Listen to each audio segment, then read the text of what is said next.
The call of the Hawks can be heard all the way to San Francisco. You're listening to Pod at the Palace with Curtis Wilkerson on Inside Arkansas. Good to see everybody again. Welcome into the Pod at the Palace live, presented by SARACEN, Arkansas's #1 sports betting app. Curtis Wilkerson here, joined by Andrew Ellis and John Neighbors. And I know we just got off of Inside Arkansas Live, but here we are again. When we do a spontaneous live stream like this, it means something happened this time of year. Sometimes that's good news. Sometimes it's bad news. It's going to be a mixture of both throughout the course of the next several weeks here. But the reason we're here now is because of a Joe Tipton report that Karter Knox is expected to enter the transfer portal, ending his 2-year career at Arkansas. It felt like something had to give with all the wings that Arkansas had potentially on this roster next season. You hate to see it. Carter's been around for the entirety of the John Calipari era. This past season did not go the way that anybody anticipated it to for Karter, including him. Didn't perform as well as he had hoped after coming back from testing the NBA draft waters. Obviously had the knee injury that cost him the rest of the season. And I think there was a glimmer of hope after some of the locker room interviews that he did when things wrapped up after that Arizona game. But nonetheless, here we are with Karter Knox hitting the portal. Fellas, how do we feel about the news that we just received here on Friday afternoon? Well, there's a lot of different ways to look at this. One, from the personal side of this, just Karter Knox, the person, I am going to miss. You know, it was fun to cover him these last couple of years, to kind of see him grow up a little bit. And, you know, even after the way it's played out, I do appreciate him for being there in the NCAA tournament and being locked in, being engaged, and, you know, being there for his teammates. And obviously now he's making a decision that he feels is best for him. And so we wish him well. Like, I honestly don't have any ill will, you know, any ill feelings towards Karter Knox. I hope he does well. And it just sucks that it didn't happen for him necessarily at Arkansas, that it didn't play out the way that we all wanted to, specifically this season.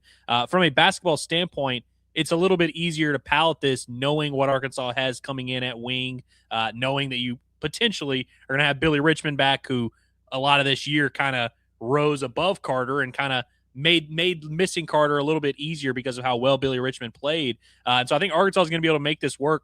The only basketball side of this that really bums me out is the shooting aspect, because I do think that was the one skill set that Karter Knox brought that this team really needed a little bit of help from, at least in terms of what we think they're going to have back. But I'm sure there's going to be other moves to make, and we'll see what Karter does from here. But for me personally, this bums me out more from just the personal side of missing his personality and missing seeing that guy. I mean, he was the chicken man. He was, in many ways, kind of the first big domino of the John Calipari era. I remember being so excited when they were able to flip him. And so it just sucks that we weren't able to get that best version of Karter Knox, and that his dreams were not able to come true at the University of Arkansas.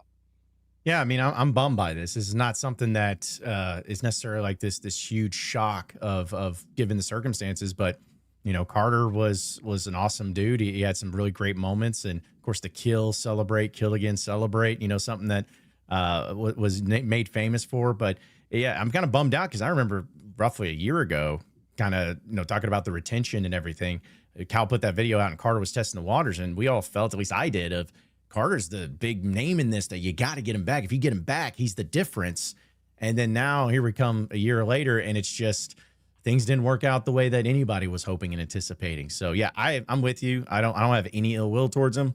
I wish him nothing but the best of luck. I just really, really wish it would have worked out, and I really wish that he was going to be on the Razorback roster next year. But nothing but the best of luck to him wherever he ends up going. And wherever he ends up going, they're going to get a really good player. That's for sure.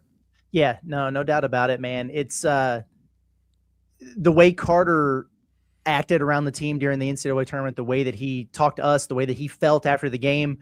I hope everybody understands that was all very genuine coming from him. It killed him not being able to be out there. It meant something to him to represent the Razorbacks. None of that changes here. I do believe that there was a mutual interest from Karter Knox specifically, maybe not necessarily his camp, but from Karter specifically in running it back. And I know how Cal is, and he probably would have liked to have him back. But the reality of the situation is Cal told these guys during the summer that, hey, you all need to ball out and you need to be ready to take the next step, because I am recruiting as if none of you are going to be here next year. That's his goal, to get all these guys to the league. And Karter tested the draft waters, probably would have been selected, but he wouldn't have been a first-round guy. The entire thought process was, hey, you're going to take that year 2 jump. You're going to hoop. You're going to solidify your draft stock, and then you're going to be out of here. And that's why J.J. Andrews and Abdou Toure are coming in as the next wave. So when that doesn't happen, that's when it really did complicate things. Now, we could look at it and make the math work of, okay, well, if Karter can play some at the 4 and this guy can do this and maybe JJ can play the 2, well, yeah, you can have a half dozen wings on your roster and make it work. But that's also got to be something that works for both parties there. And so for Karter, it would make sense for him to want to be able to kind of rebuild his stock and his profile somewhere where he could have a more significant role guaranteed to him. And I don't know that Arkansas was in the position to do that. I'm not saying he wasn't capable of going, through the summer and into a position battle and beating these guys out and playing ahead of them. But I am sure there are several good programs out there who will look at a Karter Knox and say, hey, we're going to bring you in here and we can give you a starting position or this many minutes or this many touches, and we'll be able to pay you to do it. And I don't know that all of those things would have been true at Arkansas, and nonetheless, here we are. Yeah, Carter's a talented player, man. And part of why I was so excited about getting him back last year is because I was like, man, this is a guy that really can kind of fit with any roster. What roster doesn't want an extra spot-up shooter? What roster doesn't want a 6'6" guy that can defend multiple positions and is big, physical, athletic? That guy can play pretty much anywhere. And so even with knowing what Arkansas had coming in, we kind of looked at it and we're like, I mean, they'll probably find a way to make it work just because these guys have versatile skill sets. But I think, if you look at it from Carter's perspective, he's got to do what's best for him. And I think going back to a year ago, we all felt like what was best for Karter was to run it back, be kind of a centerpiece on this Razorback team and, take his game to another level. And it just didn't happen. And injuries were no doubt a big part of why that didn't happen. Obviously wasn't available down the stretch, but even going back to the beginning of the season, even going back to the off season, wasn't able to practice a ton. And I think that certainly added some levels of frustration. I don't know how Karter feels about the injury and what advice he's getting from other people. I do think when I think about Karter at the NCAA tournament, we saw this jovial, engaged, into it, look like a guy who really loved being a Razorback. I don't think it's a coincidence that he felt that way when he was not around his inner circle, when he was not around people telling him certain things, and all these guys get different advice throughout the offseason. I also wonder about the financial side of this, because last year when Karter Knox announced he was coming back to Arkansas, he didn't do it for free. He was a guy that, we all assume they ponied up a little bit to bring in. And so I wonder what that conversation looked like in terms of, do you get the same bag to come back to Arkansas? And are you going to have to up that bag a little bit? In which case, that's going to be a tough sell from the Arkansas side, that we're going to pay you more than we did whenever you averaged 8 points a game as a sophomore. And so I wonder if that factored into the decision ultimately. And if you think about this from an Arkansas roster building standpoint, sure, Karter Knox is a good player who's worth a lot of money. And I think whoever pays him a lot of money, that's a reasonable investment there. But for this particular Razorback roster that already has an abundance of wings, it probably didn't make a ton of financial sense to run it back, and definitely not to up the bag on Karter Knox based on the production you were probably going to get. Yeah, and I know that there's going to be some fans that feel very strongly about this, and I get it, but it's like, it can be looked at in a way of, hey, the Razorback basketball team and program is going to be fine. Like, this is not some sort of devastating loss to where it's going to impact next season and it's all for naught. But it's also one of those things you can still look at and say, hey, man, it would have been great to have him back. It would have been great to have him a part of this next season. Like, it's just one of those things that's unfortunate. It's the way it is in college basketball and in college sports in general. And, I'm not going to sit here and say that if he was on the team next year, he'd be a problem, or if he was not on the team, now they're going to have major issues. It's just one of those things to where you wish him the best, but Arkansas is going to be just fine. Cal's going to be just fine. The team's going to be just fine.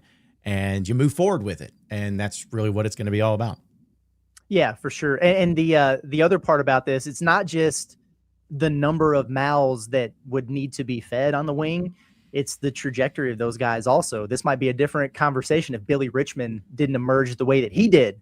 And you certainly hope that you get him back, and I anticipate that Arkansas will, but he's going to command more in a lot of ways than maybe you thought he would, right? Like, he's going to be a guy who's certainly earned a raise in the NIL department. There's probably a certain amount of minutes and a role. Like, how the heck do you pull him out of the starting lineup if he's back here next year? That's something to account for. Everybody's been excited about JJ Andrews, but throughout the course of the season, he went from, wow, this dude's really underrated, to now everybody's got him as a 5-star. He was a McDonald's All-American, and he's been showing out. Abdu Toure is a guy who some people are saying has got the highest ceiling of any of these freshmen, who's really been a stock riser throughout the course of the year. So it's not just the number of guys who are coming in. Because again, like you could say, well, Carter's going to be a junior and he's got experience and he's talented, but all these guys are taking off and they're going to want to find roles for him. So again, as much as I hate it, because I do like Karter a lot, and I do think he's going to be better next year, wherever it is he winds up. If you look at what Arkansas has and what they need, and then you look at what Karter Knox needs and what his situation would be like here, this does make sense. Even if we don't like it, it does make sense. It's not going to be one of those deals, for me at least, where a guy transfers out and you feel some type of way about it, like there's some kind of animosity or anything like that. Man, I get it for both parties here, to be honest with you. Yeah, 100%. And I think when you think about Karter Knox, you watch him play the last couple of years, he's one of those dudes where you catch him on the right day and he's confident and he feels good about himself. He looks as dynamic as any player in the country, but so often we find him kind of go invisible a little bit, and that confidence kind of shakes a little bit. Cal has spoken openly about how they wanted Karter Knox to be a little bit more confident. And so I think when you talk about a player who being in the right role, being in the right situation, and feeling better about himself is kind of integral to his success, I could see how this situation at Arkansas maybe wasn't the most desirable. I also do want to give Karter Knox a lot of credit because we talk about how Billy Richmond emerged and took his game to a whole new level when Karter went out. Who was the first guy in the locker room cheering for Billy Richmond and slapping his ass when he was coming off the floor? Like, it was Karter Knox. We even asked him about that in the NCAA tournament, and he didn't give us some little, oh yeah, I love Billy, yeah, good for him. He lit up and was like, man, he almost got emotional talking about how proud he was of Billy for the way that Billy played. And so I'm sure there's going to be plenty in the fan base who are going to spin this as like an anti-Karter Knox thing, and that's just not how I feel. I don't think that's how you guys feel, and I think most Razorback fans feel the same way. And then again, when you think about next year's roster, in terms of guys who can play the 2 or the 3 or maybe even some minutes at the 4 like Karter Knox did, Arkansas has no shortage of options. But if you think about the guys who are returning on this roster, DJ Wagner, Billy Richmond, you add in someone, maybe even Malik Ewan, but then you add in a freshman class of J.J. Andrews, Abdu Torre, Jordan Smith Jr. None of those guys that I just listed are proven high-level shooters. Now, Karter Knox doesn't necessarily fit that either, but he's probably the best shooter out of that group. That's now the immediate number one question for me in terms of what Arkansas does next from here, because we kind of hear all this of, oh, they're going to add 3 guys in the front court, and they're going to add 2 shooters, and they're going to bring back all these guys, and you're like, how is that all going to work? Now that Karter Knox is not going to be in the fold, you absolutely do need some of that shooting presence. Maybe that comes from your front court. Maybe that comes from these guards that just wind up being better shooters than we expect. But I think moving forward, that's now kind of the big picture question I have. Yeah, and also real quick too, it feels like maybe what can help Razorback fans who may feel really down on this, which I get, it's like it helps that since Karter, you played a bit this year, but not a full year, obviously dealing with the injuries. It's like it's not one of those things to where you saw how great he was and how great he was going to be, and you're counting on him next year. And then when he's gone, it just hurts so much because there's this massive void. It's like because of the fact that he wasn't playing a lot, it kind of helps soften the blow a little bit, because a lot of it was about what he could be or what he could be potentially next year after bouncing back from his health issues. So, if Razorback fans are trying to find some sort of solace in it, it's just a matter of, hey, you still went to the Sweet 16. You still had some good things that happened this past year when Karter wasn't a part of the team fully. So there's no really reason to believe that next year, now you're going to have to take a step back because Karter Knox is not going to be back. Yeah, for sure. Hey, shout out to our portal season partners over at OZK Insurance. We really appreciate them for all their support throughout the course of the entire basketball season and football season. And now that we enter the off season here, good stuff from OZK. You know that they're an independent insurance agency, which means they're not tied down to just one carrier. They're going to be able to shop all of them to find the best coverage and price for you. And now they've paired it with that full service mobile app to take things to the next level here in 2026. With the OZK Insurance app, you can see all of your policies under one roof.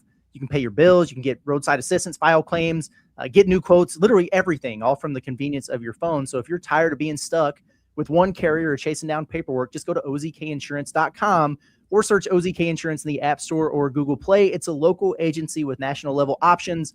One powerful app, that's OZK Insurance. Okay, just a couple more things, and we'll get to a few chats, and we'll get out of here. But Andrew, I kind of want to go back to what you were talking about there with, like, what does this mean? Like, what are you losing here? What do you need to replace?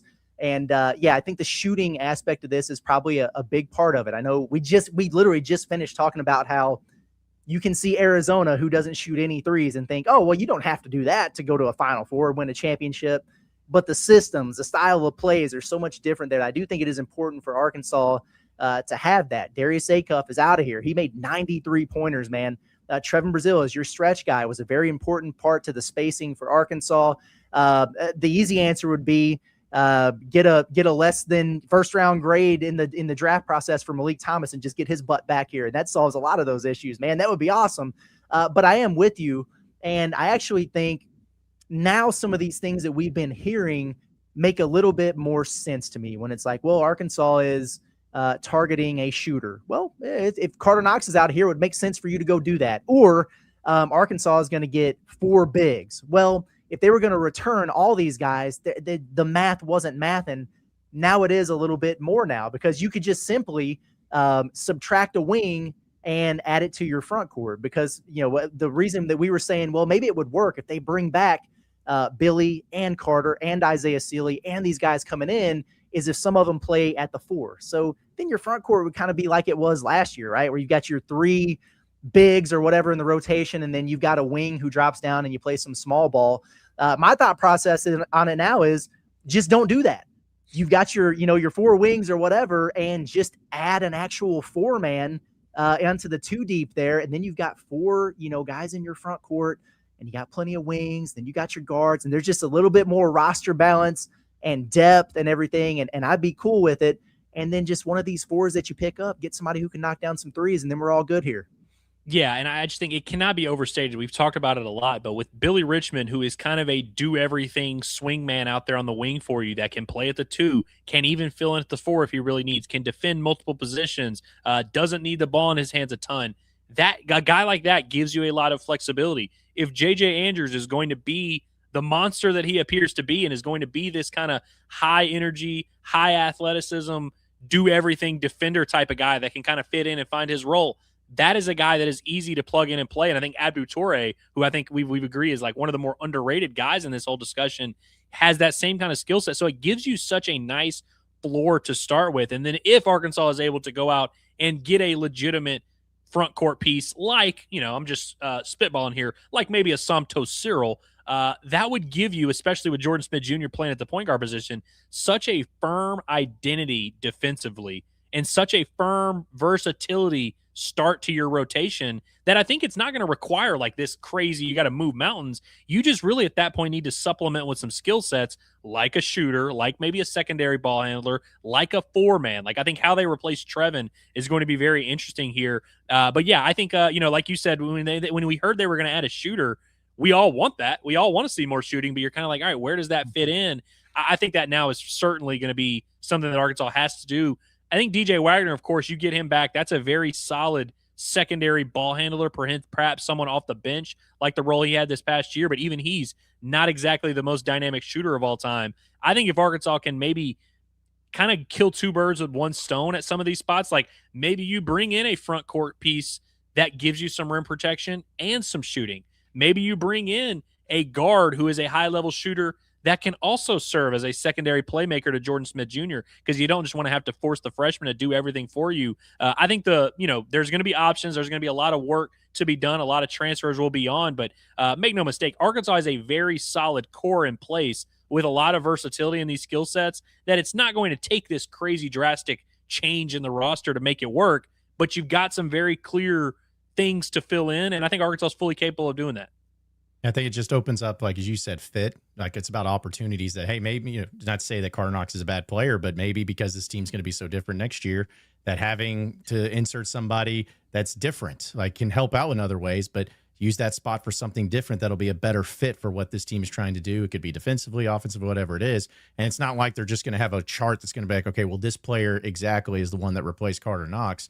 But because of, opening these doors and possibly opening up Cal and the staff to be able to say, hey, this is what we have as an opening, and now we can go with this direction that'll be better fit for this guard to play alongside or whatever it may be. So again, I think it's unfortunate, but it just opens up that chance to possibly add in somebody that can help next year's team instead of just an individual player that you look at too. Yeah. Yep. I would agree with that. You guys want to get in some chats and then get out of here?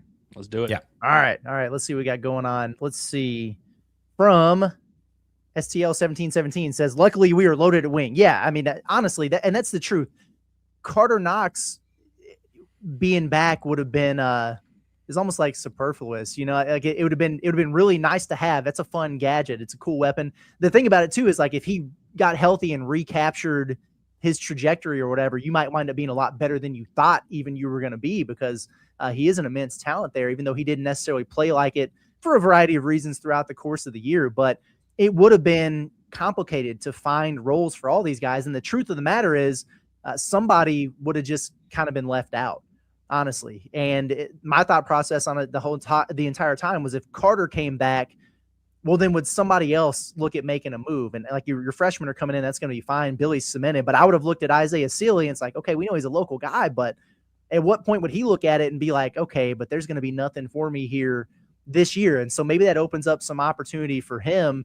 And again, I think it just allows you to be a little bit more flexible and just have some more balance positionally to your roster. That way, maybe, just maybe, we don't have to go into next year doing the thing where it's like, goodness, man, like if one of these front court guys doesn't pan out, or if one of them tweaks a hamstring, what are we going to do? Well, hopefully that question gets answered by them just adding another body in there now. Karter is a much more proven and experienced and, more well-rounded player than Isaiah Sealy. He's also a lot more expensive. And so when you're talking about a spot on your roster that really is just kind of a supplemental piece next to some other 5-star talents and, a potential star player for you in Billy Richmond, I think it kind of does make a little bit more sense the more I think about it, for Isaiah Sealy to kind of be that supplemental piece. Now, he's going to have to really get in the gym and work on that jump shot a little bit. If Isaiah Sealy can even just be a threat from outside, I really think there's an actual role for him on this team. And I kind of think back to what Cal was saying leading up, when he was on Pat McAfee talking about, I'm going to play Malik Sealy is what he was calling him. But it seemed like they had a real vision for what he could be. And, they really believe in his potential. I don't think he's going to have to come in and play 30 minutes a game next year or anything like that. But I think for what he's going to be asked to do, which frankly isn't a lot, I'm intrigued to see how he makes the most of that opportunity. And it's probably better than having a $2.5 million man playing that role for you in Karter Knox. Let's see. We've got Courtney in here. Says, yeah, I think Billy is back, but now we're missing a shooter. They got to get a stretch four now. I'm honestly sad he is leaving. Going to miss that man. And that's the biggest part of these. It's like when one guy goes, you automatically think about like, okay, well, how are they going to replace him? Because that's going to be an exciting, shiny new toy. But I think we did a pretty good job early on of covering hey man, we like Karter. And he was good to us, and he was fun to have around. He's a good player, and we definitely wish him the best of luck at his next spot there. But yeah, now I'm getting excited about like, how can you complement a 2 deep at the 4? Because I think that you just go with a variety of skill set there. So yeah, I think they need to get a stretch 4 type of player who can come in and knock down threes. And I also like the idea of them getting a kind of a bruiser, rebounder, almost like a traditional power forward type, who could maybe also play some 5 for you and slide down there. Cover the best of both worlds. That way you can be versatile no matter what type of style of team you're going to play. If you play against an Arizona, you might need the extra muscle. If you play against a different style of team, you might need somebody who can knock down some threes for you. But I like the possibilities there of them doing something a little bit different. And I guess the other thing we would have to consider is, I hope that they don't do it at center. I hope they just go out and get an absolute stud, like a physical specimen, go get Somto, whatever. But at the 4, do you try to do the thing, and hear me out, people, that you did with Ewan and Pringle, where it's like 2 different skill sets and it's almost like a platoon between the 2 guys? Or do you spend your money in a way where it's like, okay, we know we need 2 starters in the front court. We're going to get an absolute dude at the 5, and we're going to get a stud at the 4. And then we might be short on depth, and we're going to have to knock on wood, hoping nobody gets their ankle turned, but we're going to hit a couple home runs in this spot. I wonder if they're going to value that, or if they're going to value the depth. Hopefully they value the depth, by the way, because we've talked about it so much for the past 2 years of just how much it's like been impacted. You want the best players, but again, it's just nice to have somebody quality you can count on if and when an injury and getting banged up ends up happening. That Bull says, when Cal said this morning that, guys have transferred away from his program but haven't gotten drafted, I know he was throwing shots at Karter. I mean, I don't believe this, it's easy to connect those dots. Sure. But I don't know. I mean, I could be wrong. I don't know if it's always everything Cal says is always trying to take a shot at somebody. I think Cal's saying it because it's a true statement and because it's, he's on ESPN. He's trying to, hammer his point home. I don't know if it necessarily was a direct one-to-one, like, yeah, screw Karter Knox, type of thing. But I'm sure that did come up in these conversations where it's like, hey, if this is what you want to do, cool, but just no. Right. He did also say that he put the qualifier in there. He was like, yet.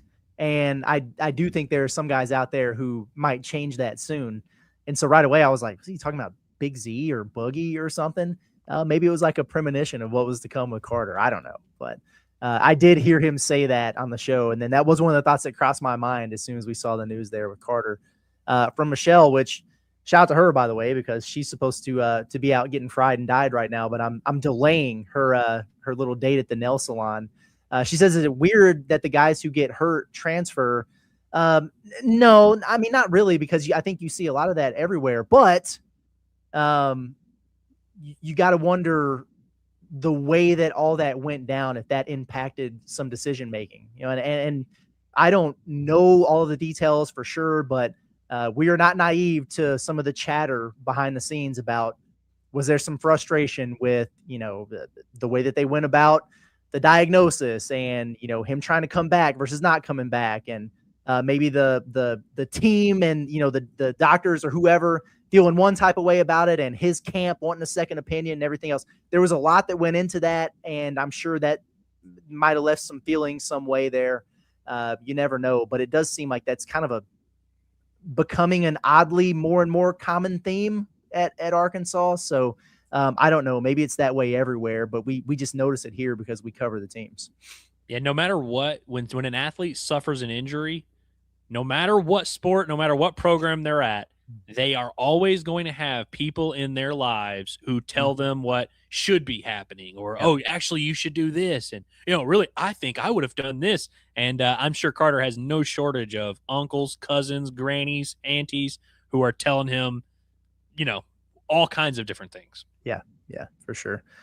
From Trey, and this is true, he says, going to miss Karter, was hoping he would run it back. On the bright side, at least that opens up a decent amount of money.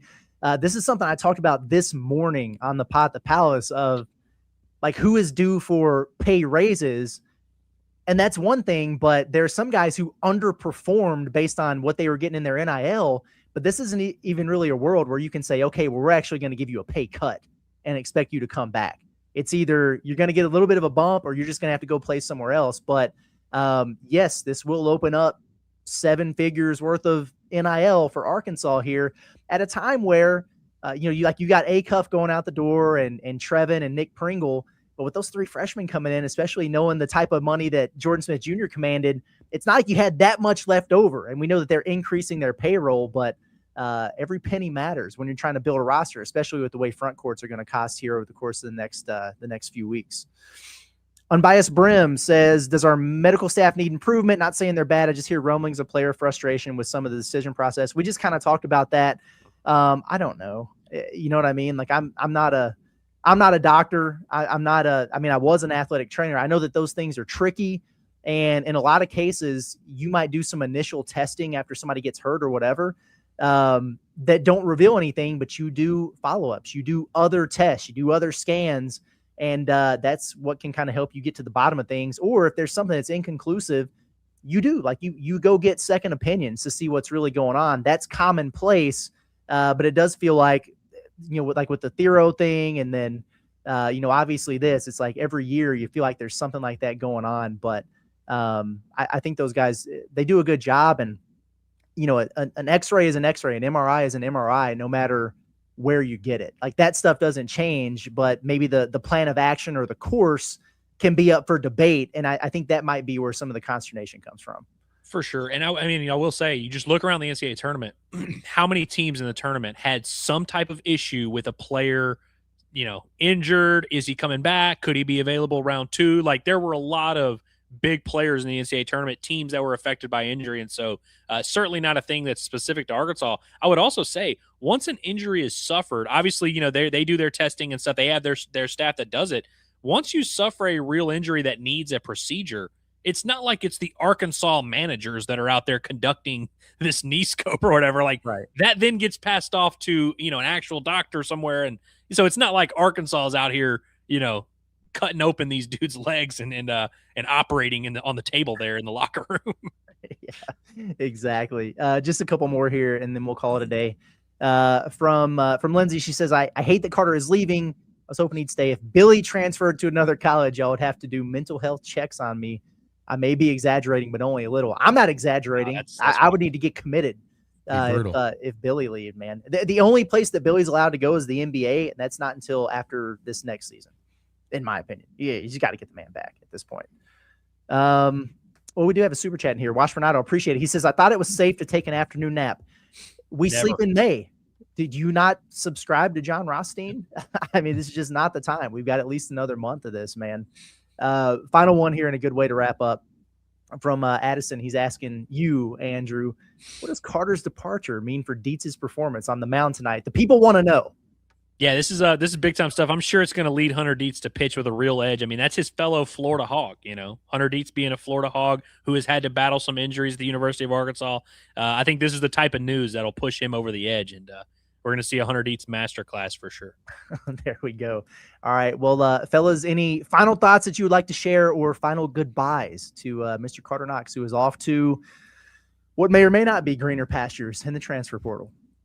Yeah, my final thought is simply, I understand that we all love Arkansas, and we're gonna fight for our guys, and we want our guys, and we want our program to be the best. And so when someone leaves your program, I get there's like an innate sense that you're like, I have to now hate this guy, and I have to now talk crazy about him.